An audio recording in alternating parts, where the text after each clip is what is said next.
people on the product. And I think for us, we've had some really good retailers. We were just talking about one today that came on with us, Owl's Nest Barbecue. He's awesome, but he sold a lot of product, but he's passionate about it. Yep. He talks about it. He educates his people, his staff, everybody on it.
All right. Are you ready? Are you ready? 10 days. 10 days to Thanksgiving. Isn't that weird? This is usually Thanksgiving week, this week. But it's the last Thursday this month. Only 10 days. And Steve, how many days is it till Christmas? 37. 37. So if you're not on it, you better get on it because it's coming on. It is coming on. 10 days of Thanksgiving, 37 days Christmas. Hey, I'm Steve Ray. Welcome to the Owl's Nest Barbecue Catch-Up Show. We'll be joined by Jason Penley in just a few moments as my buddy Pete is on vacation. He is in Michigan on a deer hunt. We're going to talk a little bit about that tonight. And if you got your turkey, get your list out. Your turkey, you got your cranberry sauce. Let's see, I got my list right here. Potatoes. You got some potatoes. What kind of potatoes you going to make?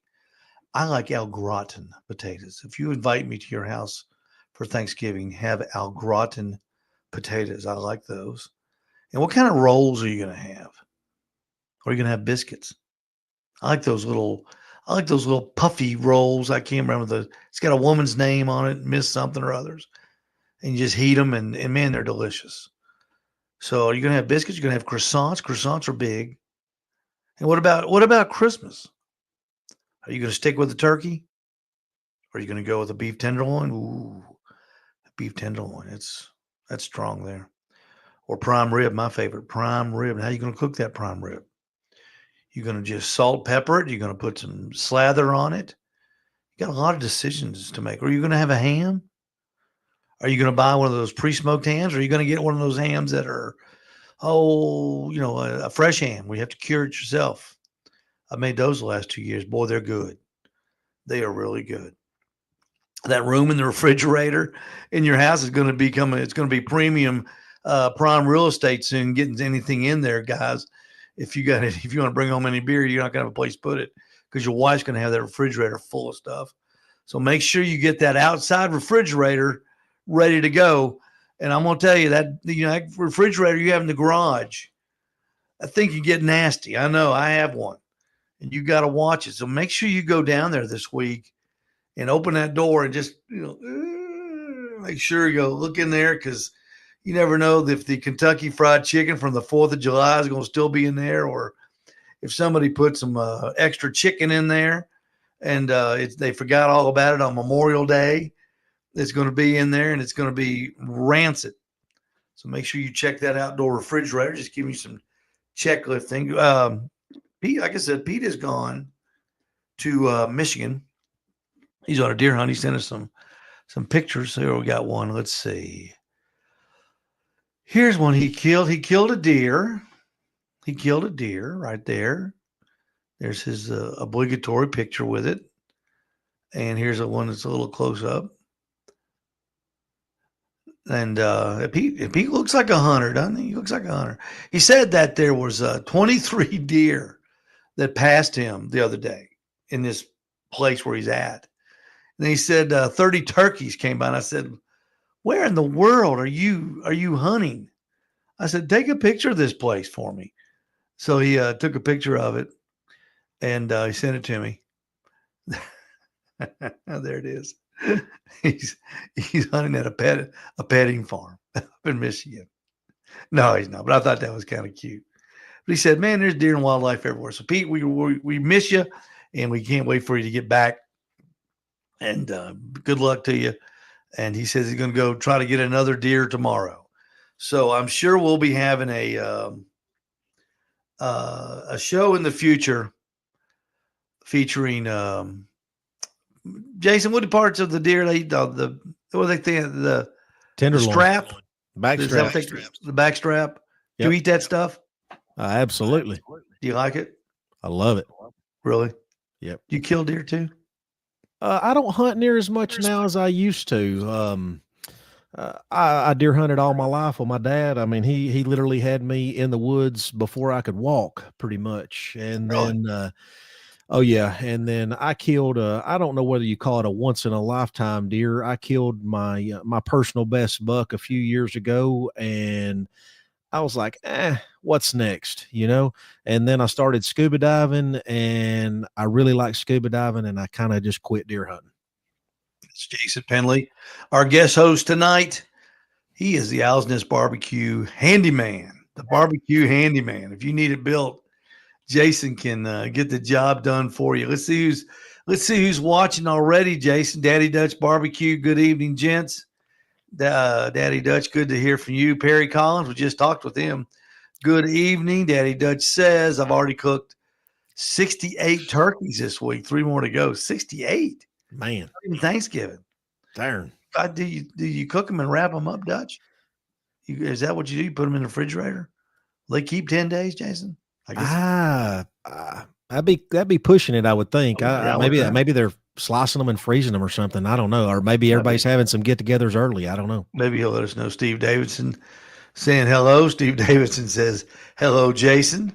That's awesome. And Brent What's Hilliard. up, Steve? Brent was in the store Saturday, spent a little bit of time with me. I was busy Saturday. You guys should have come up Saturday. I needed the help.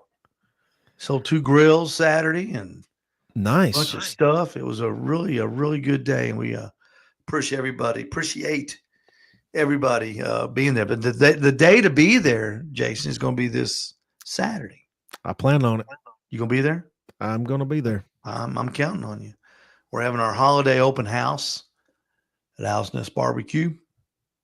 We're going to have free food. We're going to have Bloody Marys.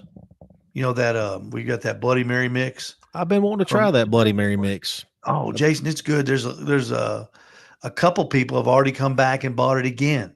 Dang. It's I don't like Bloody Marys, but I liked that. Yeah. I did. I swear I could sip on one of those. I'm going to try it. That's a sip and drink, isn't it? Oh, yeah. I don't think Yeah. you crush them like you do a bourbon and Coke or Ooh, too something much like that. tomato juice. Ooh, that'd be bad. But these things are just right. The mix is just right. A little bit of heat. Pete gets it made. Pete knows how to make drinks and stuff. Looked like Pete was making them about half and half. He made his half and half. Well, you should have been there after you should have been there for the post show party. Pete was selling everything. He was out there trying to sell my truck. I said, don't sell my truck, Pete. That's funny. He's good. He's good at that. We're gonna have drinks. We have grill demos, and we have lots of barbecue fun for everybody. We'll have food there too. I don't know what we're gonna have. I think we'll have hot dogs. I want to do something easy on the food. I don't want to be up, cooking all night because I'll be getting everything ready. So we might probably just do hot dogs and some finger type food, but it'll be good. And we'll have the Bloody Marys. Of course, we'll have some beer and soft drinks and water for everybody. Something for everybody. And we're really looking forward to it. We've always had a good turnout at our open houses. I think you were there last year, Jason. Yep. Yep, you sure were. And looking forward to it. Mike Williams is going to be there. Now, Mike's going to be he's going to be roaming the store, kind of helping everybody with flavor profile questions, what to use on this, what to use on that. Michael has, over the last 2 years, 2.5 years, I've known Michael. He has really grown into a fantastic barbecue cook, Jason. Oh, yeah. He's racking up quite a portfolio, man. Yeah, he is. He's doing well at contests, and he practices, folks. He practices all the time, 4 days a week, at least so minimum. If you've got a question, I can't get to you or something like that, Michael will be there, and he's an ambassador for Butcher Barbecue, and Bear Mountain now. Yeah, Bear Mountain Pellets. We've got those as well. So Michael will be a big help there, and we're looking forward to seeing Michael there. Pete will be there. Jeff's going to be tending bar. He'll be in the back pouring those drinks for you and getting you your beer, Cokes, and water. And Jason will be there roaming the floors helping you too. So plenty of help for everybody. And Betsy and Tanya will be working, manning the cash register and taking your money for the goods and services that you buy. So I'm really looking forward to it. And so glad you pro staffs are coming out, Jason. That makes it a lot of fun. I look forward to it as well. No reason in the world you can't have fun. Right. Well, and it's fun just to mingle around and talk barbecue, or just talk smoking, grilling, cooking. Just what in general. It's always a good time to talk about that for sure. Yeah. So I can't wait for that. We're going to do a little barrel talking tonight, but before that, how about that game Saturday night? Of course, you're a big dog fan. I am a Bulldog fan. So, but I'm not going to lie. I was very, very nervous when I seen that, the first series come out when the Dogs had the ball. And I was like, I'm going to bed early again tonight. What in the world are we doing? And I feel like the game changer for the Bulldogs was when Beck ran the ball that one time and kind of plowed over a guy and got that first down. And it was like he found his mojo. It was crazy. He just reeled the team in right there at that one play, and then they operated well after that. It looked like our old Bulldogs again. Of course, I've been reading on the interwebs, on the Facebook and stuff the last couple of days about the controversial calls. I get it. Was it a game changer? I don't know. Of course, I'm a Bulldog fan. I'm gonna take the win. But it goes both ways, really. And you got to be real careful when you start complaining about calls. Sure. And I'm just going to say that you got to be real careful. Well, you got a group of people out there. You can turn sour grapes real quick and be labeled a whiny butt real quick. Yeah.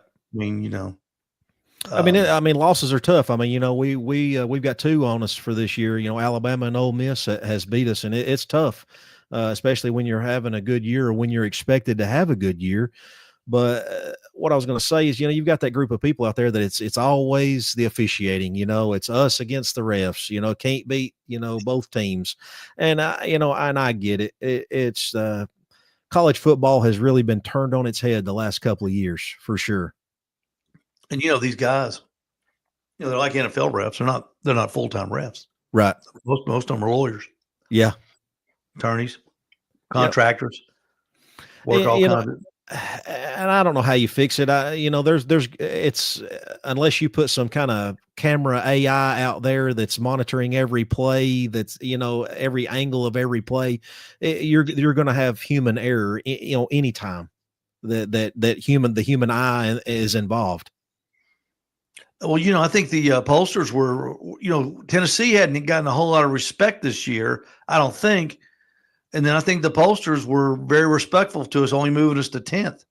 Yes. Yeah. I'll agree with that. I'll agree with that. And I'll be honest with you, like I was scared going in with that 9-point spread. I thought, of course, Georgia's never been a to cover the spread kind of team. But I thought, man, you better place your wager, place your bets on Tennessee, because Georgia's not going to cover this game by 9. No way. They did. They did. They did. Georgia ranked 8, Tennessee 10, Alabama 7, and Ole Miss 9. Texas is up there around, I think, what, 3 or 4? 3, 5 teams in the top 10 Yep. from the SEC. SEC. Yep. Tell me that's not the best conference in the United States. Oh, buddy, the hands down, no Just questions. beating up each other. That's the sad part about SEC. I mean, of course, us living, born and raised, whatever, living here in the South, it's SEC or nothing.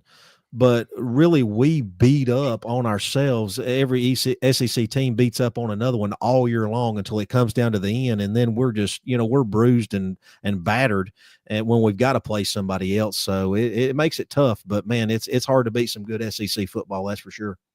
Alabama goes to Oklahoma Saturday. Yep. Georgia. We've got UMass. Yeah, UMass and Tech, I think, finishes us Yes. out this year. Yeah. Yeah. We've got we got nobody. We got UTEP. Yeah, I think most of us now, the SEC will just about cruise the rest of the year. Hopefully, we got Vandy. Yeah, that's Vandy. true. Alabama's got Auburn. I don't know. I think that may be a good game. I would say Alabama's will own that state. I would say throw the record book out. Georgia's done with their SEC schedule. Yep. So LSU's out. Ole Miss, they're at Florida. That's a big game. That's a huge game. What is that 7:30 game? I don't know what time it starts. Maybe they start at 7:30 to please Lane Kiffin because he threw such a temper tantrum when he doesn't get to play at night. But we could still Alabama, Tennessee, Georgia, Texas, and Ole Miss can still be in the 12 teams that go to in the playoffs. Yep. Yeah. So it's crazy that the two lost teams that that's out there that may get in. Yeah. We all like to talk about scenarios and stuff like that, but the coaches will tell you there's one way to get in there. Win, baby. Win. Yeah. Just win them all. Play better. Right. So that was a great weekend of football. Absolutely. Those 7:30 games, man, I like them, but I don't. It calls for a late night for sure. But what's your opinion? You like a 3:30 game or 7 o'clock? 7? What do you like? 12 noon. Love noon. That makes it hard to get all the meal prepped and cooked before noon. No, you do it the night before, or that's the day you buy out. That's the day you support your local barbecue restaurant. DoorDash it in. Yeah, DoorDash that thing in. The noon games I like. 3:30 is good. 7:30. It's hard to stay up. It is because you get up because it's hard just to turn that off during the week because the people that go to bed early, Monday through Friday, and then turn it off Saturday. But I like the 7 o'clock game because for food purposes, because I can put the ribs on, 1, 2 o'clock, they'll be done. Everybody can eat, get their belly full, then take a flop nap down on the couch, take a nap, flop down on the couch, whatever, and then it's game time. But you're right, it does make for a long night, that's for sure. I think Indiana are on at noon today, next week. Okay. Noon Saturday. Okay. So we'll have the big screen on too at the store. So if you're a football fan, do not despair. We've got 2 TVs in there, and we'll have the Ohio State Indiana game on, and we'll have the Tennessee UTEP game on. Although that should not be much of a game. Yeah, y'all should be able to handle that, no problem. Yeah, that should be, unless they come in there like Northern Illinois came into South Bend earlier this year. Yeah. All right, Jason, we're going to get down and done.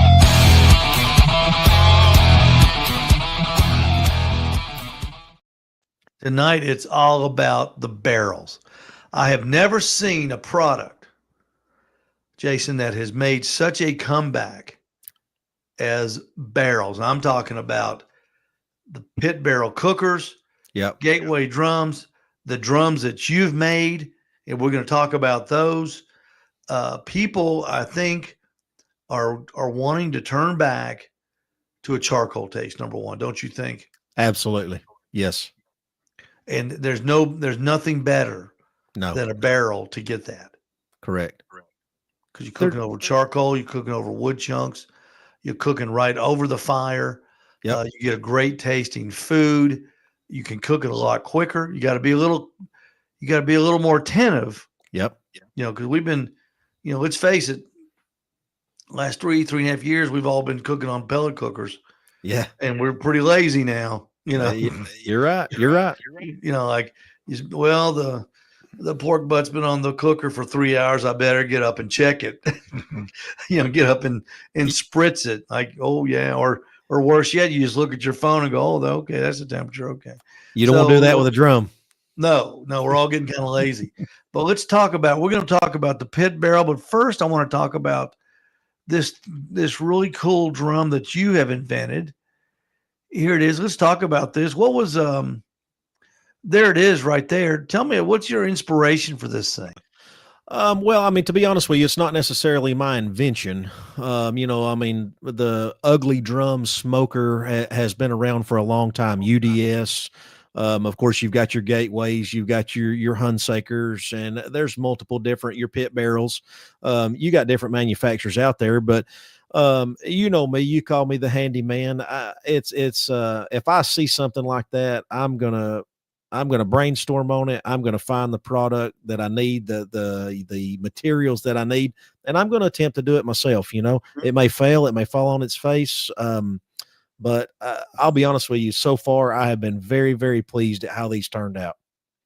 Now, those two tubes on each side are air intakes, right? They are, and you can't see it in the picture. And I started to send you another one. These actually have 3 intakes. There's one on the very, very back side. They're in a triangular shape around the drum. Awesome. I wanted to make sure that I had plenty of air intake. I know exhaust is not going to be an issue with that because it's directly on the top of the drum. So you're not going to have anything, to kind of obstruct the flow. Plus, those intakes there are a 1-inch diameter pop, just a standard black iron water pipe, 1 inch. Yeah. So there is some scientific numbers behind it as far as outflow versus inflow. So I had to make sure that I had enough inflow, especially on startup, to get the fire and get it up to temperature in a reasonable amount of time. Now, say 0 to 285, how long does it take for that to heat up? I can be there in about 20 minutes, if that. That's pretty good. Yep. So it's sort of like a gravity feed. Yep. Pretty quick. And there's multiple ways to start up the drum. I don't know your method that you use on the pit barrel, but with mine so far, and you may show a picture of my charcoal basket here in a minute, but so I put the charcoal in the basket and out. That's it right there. So I'll load that thing up with charcoal, and then I will take a chimney while it's outside of the drum, and I will just pour a charcoal chimney of lit, flaming red hot charcoal on top of everything. I top light. And then I've got a hook that I built that I hook that piece of rebar there, and then I lower it down into the drum. So it's got a good head start when I put it in the drum. How much charcoal do you put in that drum, Jason? I have not loaded that basket all the way full yet. That's actually, if you can see the writing down there on the bottom, that is a stainless steel beer keg that that I have taken and cut in half. And then I notch out the bottom and I cut out almost the entire bottom of that keg. So it can draw air in from the bottom up through the charcoal. So I'm sorry. There are holes in the bottom of that as well. There is one big hole, and then it's got a grate. I built a rebar grate to hold the charcoal in that goes in the bottom of the basket. You can see it right there. Yeah. Yeah. And then you've got all those sheet metal screws that have come through there, I guess, are put to different levels. It's got your grate. Yep. Yeah. So you can cook a steak or whatever. You can, and I've been using the bottom one down there. That bottom one is literally an inch off the top of the charcoal basket, and I'll take a grate and set down there, and then you're running a heat deflector when I do my competition chicken. So I'll put a heat deflector down there on the bottom grate right above the charcoal basket. There, you can see it right there. You make that heat deflector out of? That is a pizza pan. Really? Yes, sir. That is, I Just think old. it's a 21 or 22-inch pizza pan. And you just drill holes in with a drill bit? Yes, sir. Any certain pattern, or just where you figure to put them in? I just, shot from the hip, and so far Yeah. it's worked. Well, that is a super cool little thing there. I was looking at the online before we went on the air, looking at different drums. Gateway Drums has a small portable drum now. They do. But the thing about it is, the drums, the cost is really becoming astronomical on drums. Yes. When they started, they were, $795, $695, and now all of a sudden they're, $13, $14, and $1,500. Yep. And I think a lot of that's supply and demand. Yes. Because a lot of people are buying them, a lot of competition cooks use them, and the reason they use them is you can cook food so fast on them. Hot and fast. That's generally the method that everybody that I know that that's using them in competition style cooking is hot and fast. That's what you want. So, and so far with these, I've probably got 10 cooks under my belt with that first one that I did. With the air intakes fully open, the top vent fully open, and it will rock on at 275 to 300, and you don't have to touch nothing. It will run itself.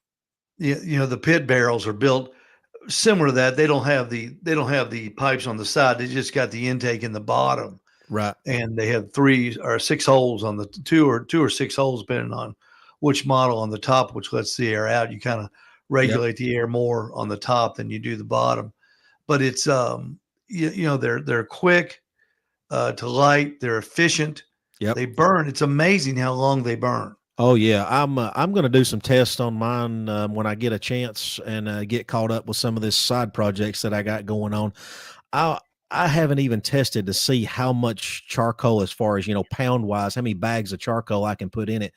I've been running either lump or briquettes in mine, and you can literally dump a whole bag of briquette charcoal in it, and it doesn't hardly fill it up any at all, because it's a 15 and a half gallon keg cut in half. So it will hold a lot of charcoal, but I would like to just light it and see how long it would run on a whole basket of charcoal. We'll have a pit barrel set up. Of course, we do all the time.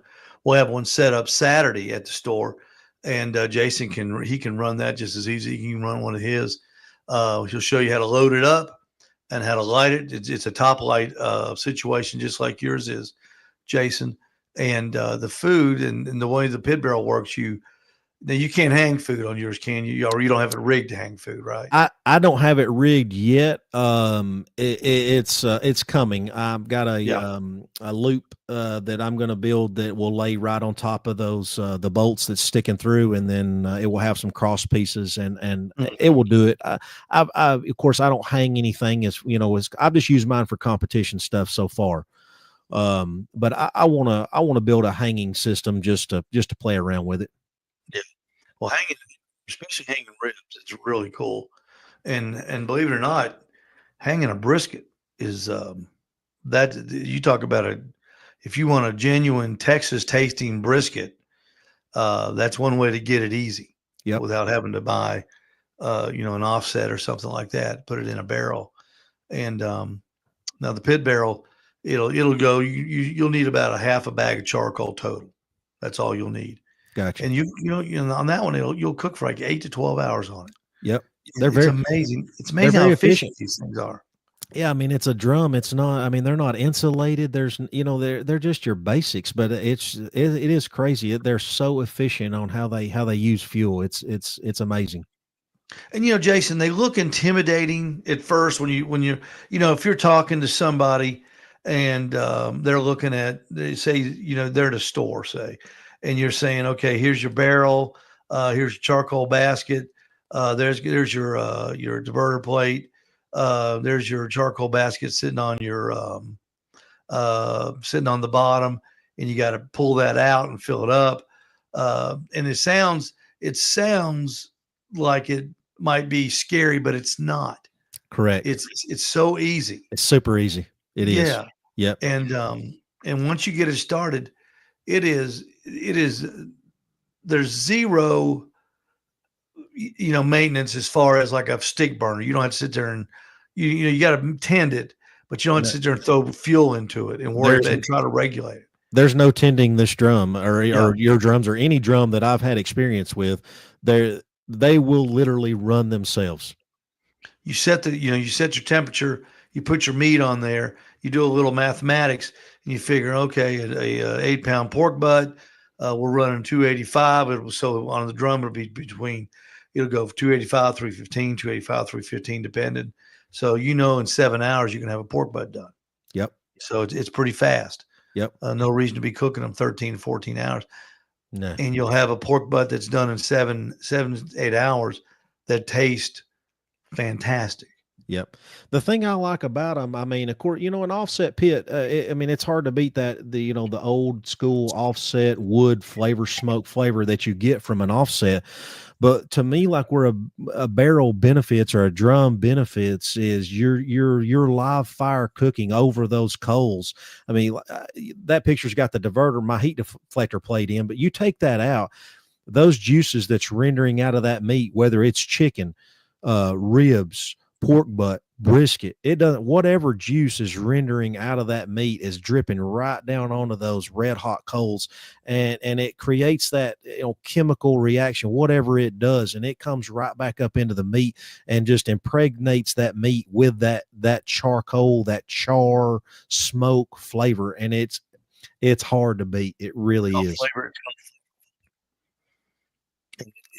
It is unbelievable the way it makes them taste. Yep. Dutch called back, said cooked, sliced, and froze. Jason, you're right. Froze until Saturday, then we'll reheat them Thanksgiving morning and serve 800 people. 800. Wow. It sounds like your church, Jason. Well, Randy and Steve and myself, we did a cook Saturday and then served it yesterday. Last night, and it was probably just shy of 200 people, and it was a major feat just to do that. You feed 200, just shy of 200 people in one sitting. It's I can't imagine 800. Yeah, we're gonna get to that in just a minute.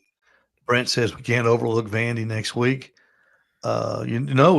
Vandy's not a bad football team. No, they're pretty good. Let's see. Brent said again, Tennessee game this week is 1 p.m. Right, so we were right on that. And that's a good time for a ball game. Like, you don't have to get up, while it's still dark outside. And if you're doing a cook, if you're barbecuing and get your meat on, I mean, you can still get up at a decent time and you got plenty of time to prep your food and get it done. Steve said Jason's drum cookers are cooking machines. Yes, they are. They all are. Jason, when I was in school, Tennessee we'd play a few night games, but usually 2:00 afternoon. That's it. That's perfect time. That's what time you kicked off. 2:00. That'd be great. And you didn't have to ask what time. If you knew it wasn't a night game, 2:00. Yeah, be there too. The older I get, the more I like those 3:30 kickoffs. 2:00. But if you're out looking for a smoker this season, this Christmas season, I urge you, Jason. I don't think you're not selling those drums yet, are you, Jason? No, well, no, and I don't. Just full disclosure here, I don't aim to be in the market to sell them. And when I posted them on the Owl's Nest when I first done those couple, I went back and edited my post because I didn't want people to think that I was in the market to sell them. I have a day job. This is just a hobby. If y'all need a drum, go see Steve Ray. At least look at these things and come out Saturday and let Jason show you how it works, how easy it is to load, how easy it is to start, and we'll have one going. We'll have one going where, like demo, we can, start it, stop it each time, or just show people. Then we'll have one going, and man, it's just the food. After you've been cooking on a pellet cooker, and don't get me wrong, Jason, I love my Green Mountain Grill. Oh yeah, I do too. Yeah, I did a wonderful turkey on it today. Sure. While I was here at the house, just turned out great. But the flavor you get on a drum is solid charcoal and wood. Yep. It's as good as flavor as you can get. Yep. Because you're cooking it North Carolina style, over a live fire. Correct. And that's exactly what you're doing. You're cooking barbecue just a little bit farther from a fire than what you usually do. Yep. And you owe it to yourself to at least give these things a look. And well, and I'll be honest with you, I'll be the first to admit I was skeptical of them. You know, I mean, you've had the pit barrel cookers in for a while, and I was like, why do I need a drum? You know, I've got all these other cooking devices. Really, I don't need a drum. I'm going to go ahead and tell you, if you've never cooked on a drum, if you've never had food that came off of a drum, you're missing out. if you're starting out, Yeah. if you're starting out, Sure. we've got a drum. We've got a drum at the store. It's made by Pit Barrel. It's called a Badger Barrel. Yep. It's $249. That is the perfect tool if you're just starting out on a barbecue journey to start, pick it up and use. Well, the thing It's about the Badger portable. barrel too, you know, it'll break down. You can Mhm. break it, go down and sear your steaks on the bottom half, or you can put it back together and do your low and slow. That thing really is very versatile. It's cheap and it's built well, and it'll last you. As long as you keep it inside, it'll last you forever, and it makes great food. It makes just as good as food as on a $1,500 barrel on this $249 barrel. Yep. Easy to use. The temperature is the fan. It's got a ring on the top that you use to adjust the temperature. That's really cool. So I wanted to talk about these barrels because we've got a new shipment of barrels in, and we also got a new shipment of Green Mountain Grill pellet cookers. Now we've got all the accessories for the pit barrels. Oh yeah, you're We've got loaded. all the accessories for the Green Mountain grills. We are either one you want. We've got the accessories because people always like to buy the accessories and buy the extra stuff. Yep. You know, you want to cover, we got to cover. This is all this is the GMG 2.0s, right? Yeah, the brand new ones. Yeah. Yep. And this is for the GMGs and the barrels. Okay. Covers, extra hooks, extra shelves. You can configure the Green Mountain Grill so easy now with the rack T system. Yeah. You can buy a special rack for the pit barrel cooker that one side hinges, so you can cook stationary on one side, and then you can hang meat on the other side of the barrel. You can do two at once. Two zone And cooking. that is really cool.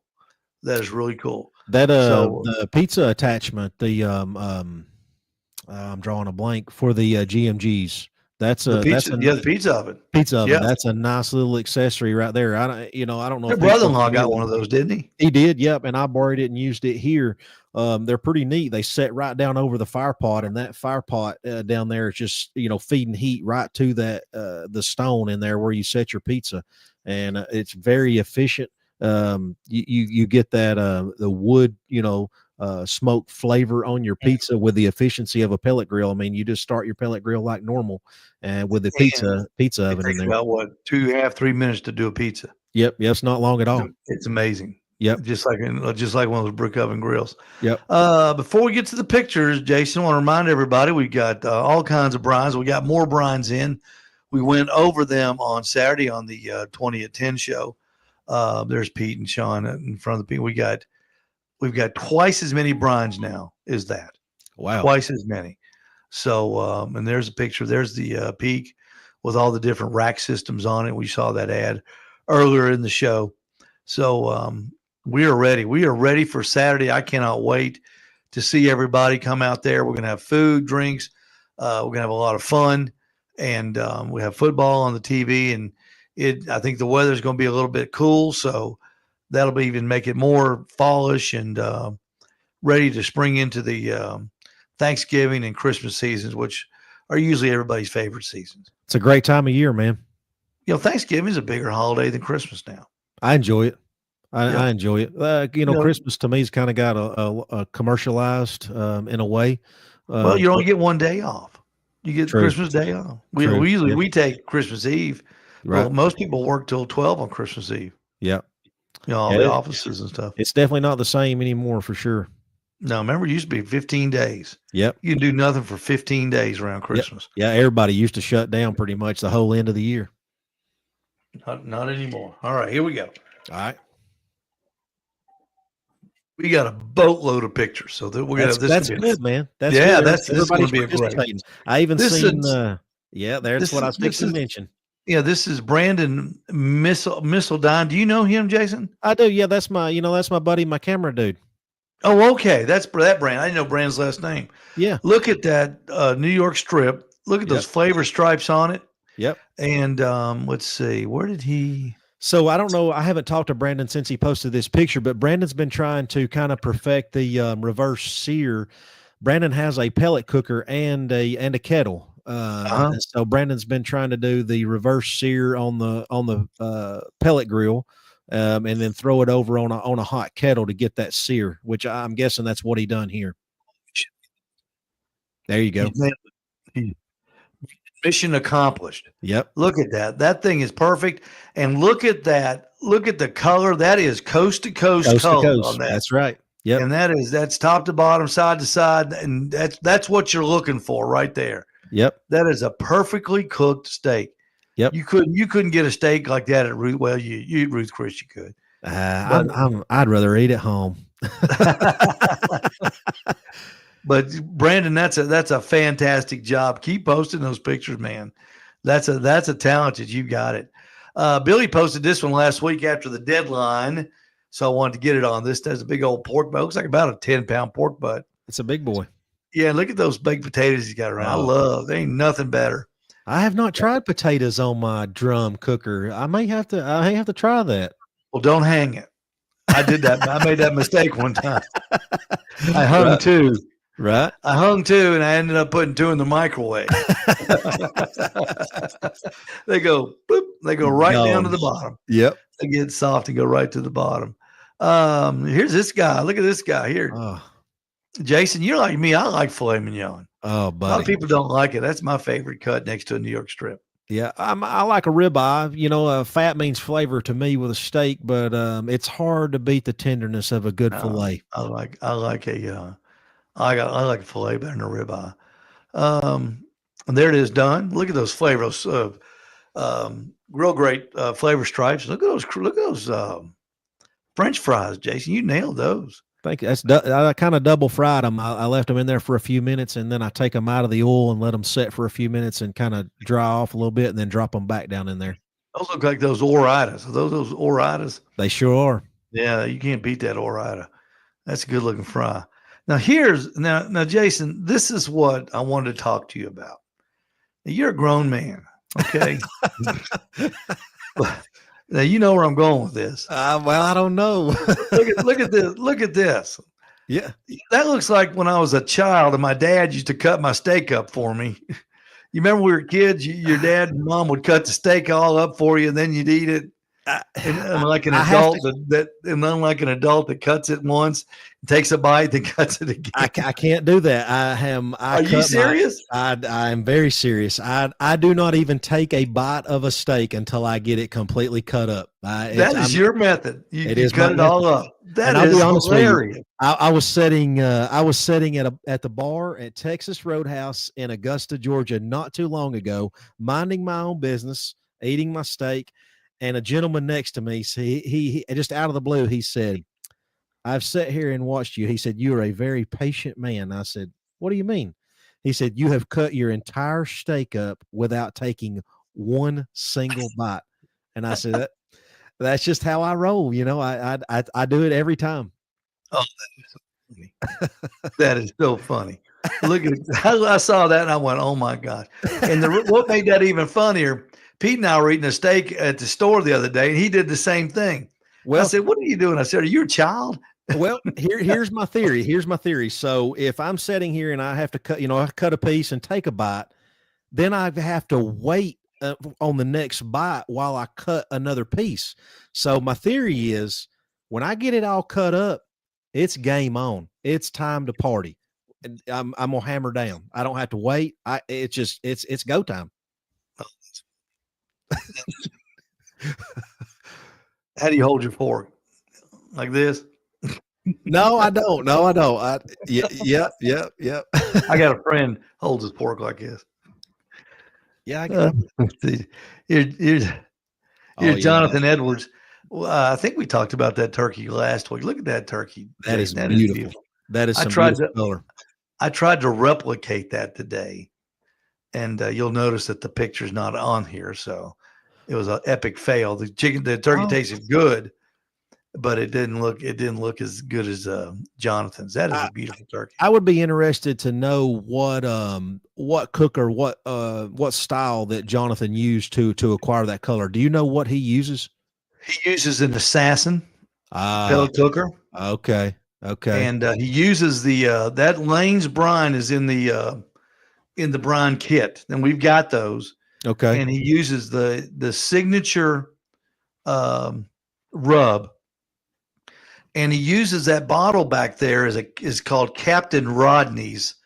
It's a glaze, and I forgot I've never seen that. Is that local to him? I know he gets a lot of No. his stuff from like Murfreesboro or somewhere up there. well, it's somewhere. close. It's out of Bell Buckle. Okay. So Bell Buckle. that sauce there is local to there. To Bell Buckle is made up there. Yeah. Ah, okay. You know Bell Buckle. You know where Bell Buckle is. Oh yeah, absolutely. Okay. Yeah. Jonathan lives down in Huntsville. I thought he did. Okay. Yeah, but I've already looked into maybe buying some of those and selling them at the store. I couldn't. It's kind of weird to figure out how they sell because they sell it at a general store in Bell Buckle. I don't know if they make it there or not. Okay. But I'll swing in there and pick up some of it next time I go through there. I'm through Bell Buckle up the freeway up through there pretty regular. I'll stop in and get some. And let me just tell everybody right now, Jonathan is going to be on the show next Monday night. We are going to do a question and answer show about turkey and sides next week. Jonathan's going to be our turkey expert, protein expert, and I'm trying to find a chef to talk about sides and desserts. Because I know nothing about sides and desserts, and I want somebody there that is knowledgeable, that knows how to do these things, or somebody's grandma who's really good and knows how to use a computer that can get logged on. That's the only problem. So that's what we'll be doing here next Monday night. So I'm looking forward to having Jonathan on. Jonathan is a unique individual. He's a great guy. I've never met him in person. I see all of his, his posts and stuff on there, and he does a very good job with presentation. I'd like to meet him one day. He won't be able to be there Saturday. He's going to be his mother-in-law. I think his mom. Maybe it's his mom's she turned 69 years old. Okay, which is only 4 years older than me, which is a little scary because when you guys start talking about your parents, I keep thinking, oh, yeah, they're parents, and then I meet them and they go, they're a year younger than I am, There's two little fillets that Jason started out with. Yep. That's about right. Let's see, Mike. We did that one. There's Mike Shadwick. Look at that. Now look at that setup. I like Jason. that. Mike's been working on that. I wanted to show everybody that. Look at 2 big screens going so he can watch his football out there. And he just added that heater. I seen him post that, and looking at it, I thought it was gas when he first posted it, but I'm seeing a cord there now, and evidently, so I guess, and it's electric. I guess electric infrared, like they have at restaurants. Yep. And then he did a turkey roast. Now, have you done one of these yet? I have not. A turkey roast? I have not. Have you seen this? I seen him post it the other day, but I that's the only time that I've seen it. Pete bought one of those by mistake, and we cooked it before he left. We'll have some pictures of his food coming out in a minute. But it's called the Butterball. The Butterball's got it's called a Butterball turkey roast. They've been around a long time. Okay. But they're already pre-seasoned, and you just pull them out of the bag. And I wish I knew. I need to find out. I don't know if it's processed food where they, chop it up and put it all together, or if they somehow get it out of a turkey, a big turkey, it's a breast or something. But they're easy to cook. You can inject them, and man, when you slice them, I'm telling you, you'll wonder why you fool with a turkey. Really? Buy 8 of these things and cook them for Thanksgiving, and just put them on a platter and serve them. Now, they are delicious. Your Publix up your way? Where are you finding them at? Walmart's where I got mine. They're only $12. Okay, cheap. I've checked that out. I may do a little 3 pounds, $12. Okay. Yeah, They're great. They're great. We may have that Saturday. They're so easy to make. Is it a low and slow kind of thing, or No, we put 350 in the oven? 350 on the smoker, 350 in the oven. Okay. It's an hour and a half cook. It's like cooking a pork loin. About the same. I need to see if roll I it can around. find one, and we'll cook one on a drum. Yeah, that's right. We can cook them on. We've already done that. We can do it again. Okay. Here's Pete. Here's Pete making some. No, wait a minute. Let's go right here. There it is, right there on the top shelf. Okay. See, I've got it in a little pan. Yep. That's it. That's a turkey breast on the left, and that's a tenderloin or pork loin Pete picked up, and we put it on the grill, right on the grill, and we cut it in two, and we rolled it. We just kept rolling it. It turned out fantastic. Folks, I tell you, if you want good cheap food, that's it right there. Pork loin. Yep. Not a pork tenderloin, just a pork loin. They're like chicken thighs used to be. Remember, you used to go to the grocery store that almost just gave you chicken thighs. You say, just here, take these, get out of here. Yep. They're nothing. You get a big old pork loin for what? $9-10. Yeah. I mean, it's cheap. Yeah, it's cheap. I bought a bunch of them at Costco not too long ago. They had them for like $4 off a piece, and I loaded up on them and I put them in the freezer. No fat, no waste. You can cook them and just keep slicing, and the last slice goes on the sandwich just like the first slice did. Yep, it's great food. And there's Pete's. Pete always likes to get a picture of him at the grill. There you go. And there's Pete with his deer. Photogenic Pete. He is photogenic. He's not that good looking in life. Let's see. There he is. He looks like a deer hunter. There he looks like De Niro in The Deer Hunter. Yeah, that's funny. Let's start calling Pete Rambo. He kind of looks like Rambo. He's ready. That's first blood right there. And then look at those three guys. That's the three amigos right there. Yeah, there's Jason, David, and Randy.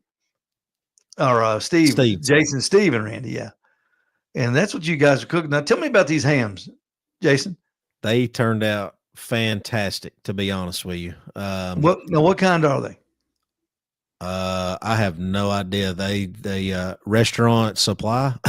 Okay.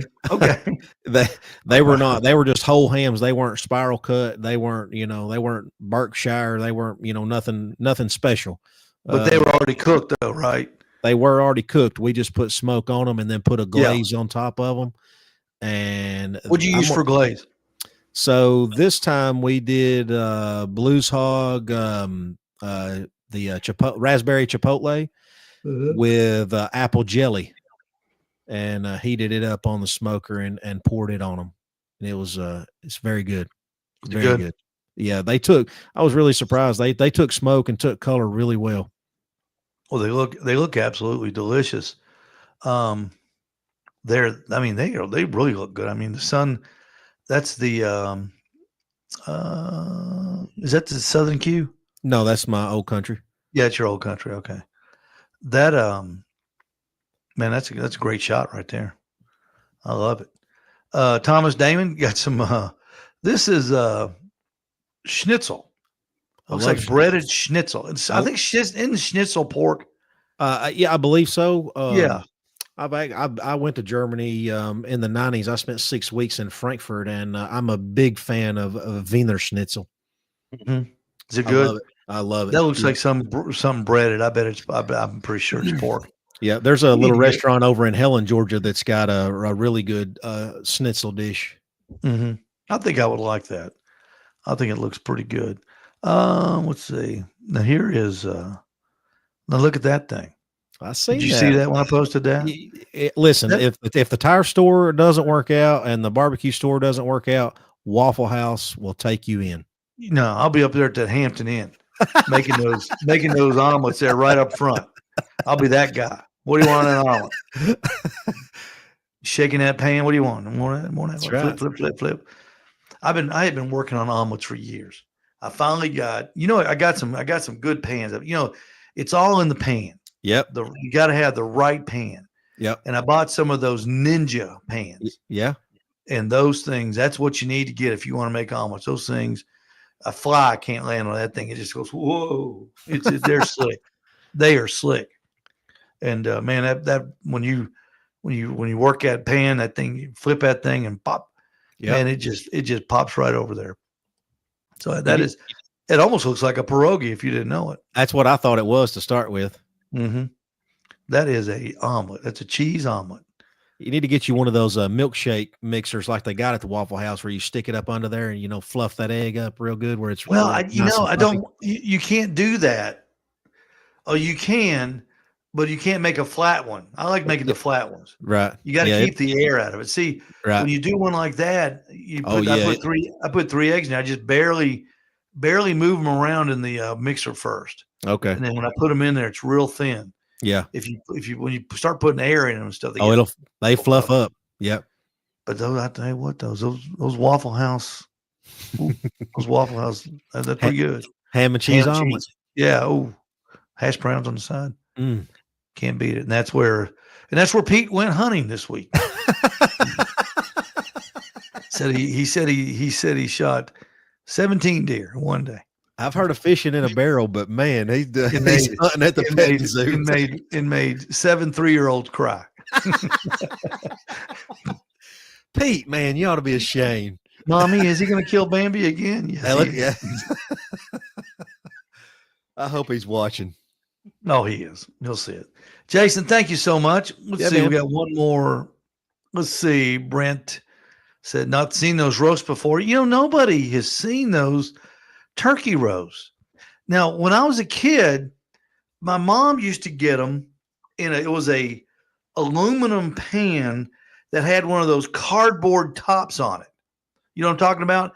And the cardboard top is recessed into the pan.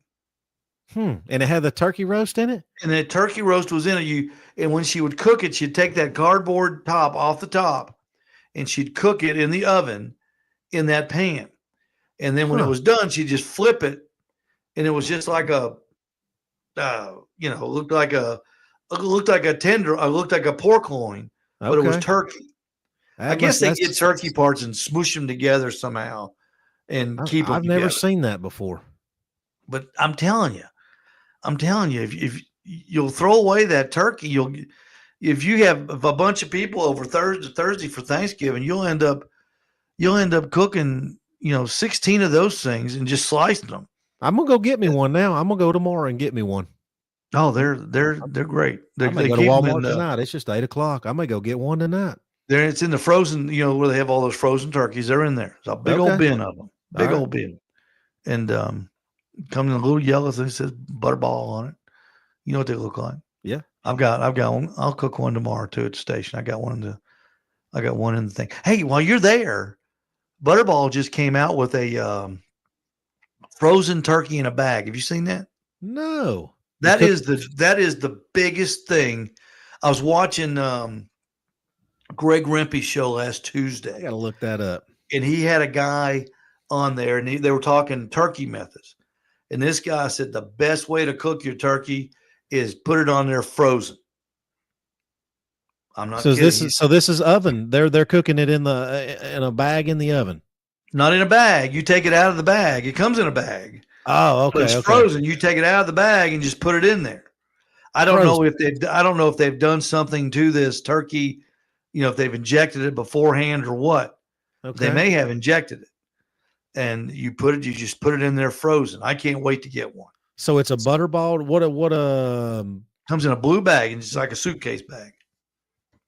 Huh. I don't know how much they are. Now I'm gonna have to get 2 turkeys. I'm gonna get a turkey roast and a turkey in a bag. That's the biggest thing. That's the biggest thing out there. And I haven't seen a lot of videos on it yet. It's a frozen turkey. Put it on there frozen.